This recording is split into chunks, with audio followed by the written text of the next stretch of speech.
Em 2022, nós fomos agraciados com um filme que prometeu uma coisa e entregou outra completamente diferente do que eu esperava. Bom Garoto é um filme que, pelo trailer, parecia que nos entregaria um cara vestido de cachorro em seu dia de fúria, obstinado a acabar com a vida da nossa pobre operadora de caixa, Sigrid. Sim, a Sigrid é a operadora de caixa, Frank não é um maluco e uma roupa de cachorro, muito pelo contrário, e sim, mais uma vez, o trailer dessa película nos enganou direitinho, meu consagrado. E é por isso que eu decidi gravar esse vídeo, inclusive, porque hoje, se tu for parar pra analisar, na maioria das vezes, o trailer do filme já nos entrega todo o plot logo de cara e fica até sem graça de ver o filme depois, porque a gente já sabe tudo que vai rolar antes de dar play no negócio. Mas Bom Garoto é diferente. Esse aqui escondeu muito bem o segredo do filme. Esse é o Pipoca Velha TV de hoje. Fica aqui comigo que hoje a gente vai falar de cachorros que não são cachorros, relacionamentos abusivos e amizade que te afundam mais do que ajudam. O filme em questão não deve ser confundido com o filme chamado O Bom Menino, terror lançado em 2025. Em inglês os dois têm o mesmo nome, mas no Brasil foi traduzido diferente, beleza? Então vamos embora acompanhar as aventuras dessa operadora de caixa com escolhas namorísticas duvidosas. O filme começa já mostrando nossa dupla dinâmica, Christian e Frank. O Christian tá cozinhando numa boa e depois chama o cara vestido de cachorro pra almoçar. É interessante ver que o filme não faz suspense nenhum pra mostrar que o Frank é, na verdade, uma pessoa com uma fantasia. Muito pelo contrário, o Christian entende aquilo como algo completamente normal na vida dele e o filme acompanha a rotina dos dois. Em determinado momento, o rapazote decide dar uma fuçada no Tinder. Lá ele descobre a nossa protagonista, Sigrid. Ele decide mandar uma curtida pra ela e espera pra ver o que vai rolar. A Sigrid não demora muito pra responder e logo de cara já diz que achava que o like tinha sido sem querer, o que já demonstra que a nossa operadora de caixa não é lá uma pessoa muito confiante. Os dois começam a conversar e decidem marcar um encontro. A Sigrid demora um bom tempo pra chegar no local do encontro, fazendo a gente até ficar com um pouco de pena do rapaz. Tu chega até a pensar, pô, o cara até tomou banho, mano, que mancada. Mas no momento em que ele tá indo embora, ela aparece e os dois bebem um pouco. Aqui rolam algumas cenas interessantes. A primeira delas é que a Sigrid não faz ideia de quem é o cara. E só depois ela vai descobrir que ele, na realidade, é até meio que famosinho. E também nós temos um pequeno foreshadow, um pequeno detalhe que vai fazer a gente voltar lá depois e pensar, ah, bom, agora eu entendi por que disso. Qual detalhe? O Christian tá contando quantas calorias ele consumiu no date dos dois, o que pode parecer algo normal, mas eu te garanto que neste caso específico faz diferença. A Sigrid também conta que faz faculdade de psicologia, algo que eu considero muito importante para a trama do filme, e vocês vão entender por que um pouquinho mais pra frente. Os dois decidem ir para casa do rapaz milionário, que não, coincidentemente, fica afastada da cidade. A moçoila fica impressionada com a casa do cara e até comenta que deve ser triste morar num lugar tão grande sozinho, e é nessa hora que o rapaz decide contar que, na verdade, ele tem companhia, um cachorro. Os dois sobem pro quarto para brincar de lutinha com um final feliz e a Sigrid acaba dormindo na casa do cara. No outro dia, ela acorda com a desgraça de um maluco vestido de cachorro olhando para ela. Eu não preciso nem dizer que a menina não reage bem a isso e decide ir para casa. Porém, ela mora longe e precisa de carona do Christian para poder chegar em casa. Depois de todo o rolê, a Sigrid é recebida por esta criatura aqui.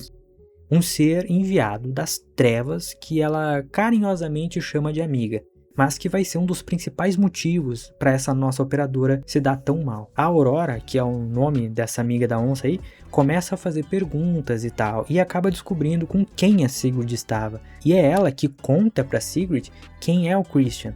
É um herdeiro de uma fortuna. A protagonista conta que isso não importa, pois o cara é completamente maluco e tem outro cara como seu animal de estimação. Acho eu que isso aí já é um baita alerta, principalmente para Sigrid, que estuda psicologia, e eu creio que isso seja um dos motivos do porquê a personagem sentiu que ia dar BO.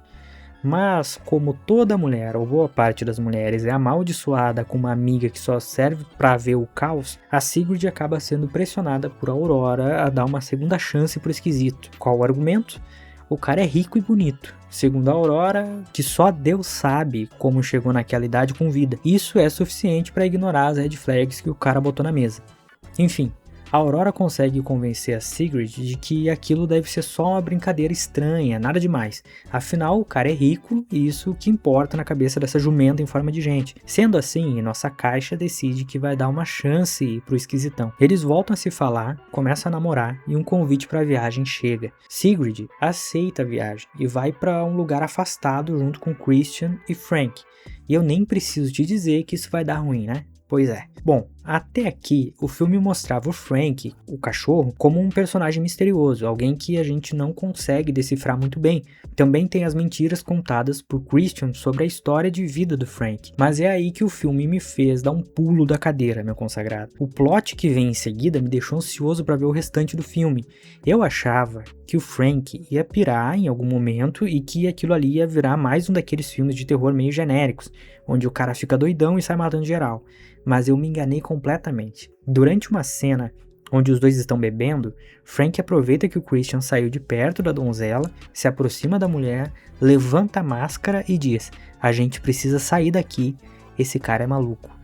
Meu amigo, nessa cena eu dei um pulo da cadeira. Não porque a cena seja assustadora, mas porque a parada ficou muito mais interessante do que eu achava que ficaria. O barraco ficou doido, meu cupicho. O Christian era, na verdade, o vilão da parada, e o cachorro, que geral achava que era o vilão, era uma das vítimas. Acontece que, em algum momento, o Christian decidiu que faria do coitado do Frank o pet dele. Simples assim, obrigando o cara a se comportar como um cachorro 24 horas por dia. Aí tu me pergunta, por que o Frank só não fugiu dele? O filme não responde essa pergunta diretamente, mas podemos pensar em algumas coisas. A primeira é que o Christian usa de frequentes torturas para fazer o cara andar na linha. A segunda é que a cena em que a Sigrid tenta ir embora da casa do Christian, lá no começo do filme, deixa claro que a residência do cara fica bem afastada da cidade. Tanto que ela olha para os lados meio perdida antes de pedir uma carona. O terceiro motivo, que eu penso que pode ser usado como um bom argumento, é que o cara literalmente anda de 4 o dia todo. Imagina como deve estar o joelho desse indivíduo.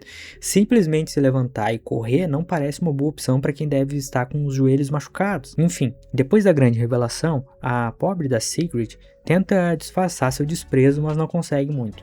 Ela começa a pensar em formas de tentar escapar daquele lugar, pois o infeliz do Christian pegou o celular dela com a desculpa de que eles deveriam aproveitar mais a companhia um do outro sem interferência tecnológica. Uma vez que o filme revela a figura do Christian como vilão, o filme também passa a demonstrar o lado sombrio e possessivo do cara. Aí alguns detalhes começam a fazer sentido, como ele contar as calorias que consome, pois algumas pessoas controladoras têm essa mania, e também o fato dele morar muito longe do restante da cidade. Afinal, provavelmente o Frank teria mais facilidade para achar ajuda caso eles morassem no centro da cidade, por exemplo. Perceba também que a Sigrid já tinha se ligado que o cara era um maníaco, mas por conta da amiga bobada dela, ela caiu no golpe. E aqui eu preciso fazer um apelo para todos os jovens, moças, moços que podem assistir a esse vídeo. Se você percebe que a pessoa tem hábitos estranhos e se sua mente diz para ficar longe dessa pessoa,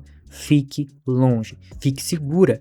Não vá nas pilhas das suas amigas catarrentas só porque o cara tem um emprego bacana e um carro top. Tua segurança vale muito mais do que isso, beleza? Daí em diante, o filme segue mostrando a Sigrid tentando criar brechas para dar um jeito dela e do Frank escaparem dali. Até rola uma cena onde o maníaco deixa ela ligar para a mãe dela, mas ele fica do lado dela encarando a moça enquanto a ligação rola. A Sigrid então decide que vai levar o Frank para dar uma volta. Eles aproveitam o momento para conversar sobre um plano, mas acontece que o maldito do Christian tem uma escuta, provavelmente na coleira do cachorro, e acaba sabendo de tudo. O resultado, o Frank acaba sendo punido com torturas físicas e psicológicas.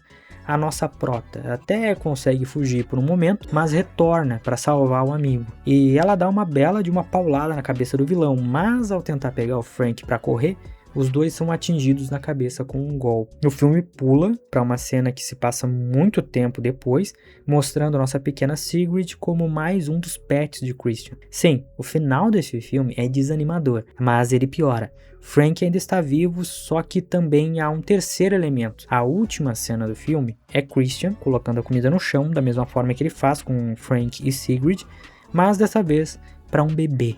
Sim, meu caro, Sigrid estava grávida do cara e o filho provavelmente será criado como um cachorro também. Final trágico para nossa loirinha do Tinder.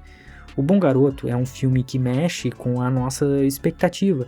A gente vai assistir achando que o vilão é o esquisito com roupa de cachorro e descobre que o vilão é bem mais comum do que imaginávamos. Um namorado possessivo que faz a vida da nossa operadora um inferno na Terra. Esse foi o Pipoca Velha TV de hoje. Espero que todos fiquem bem, pensem bem antes de aceitar o like do cara rico no Tinder e até a próxima.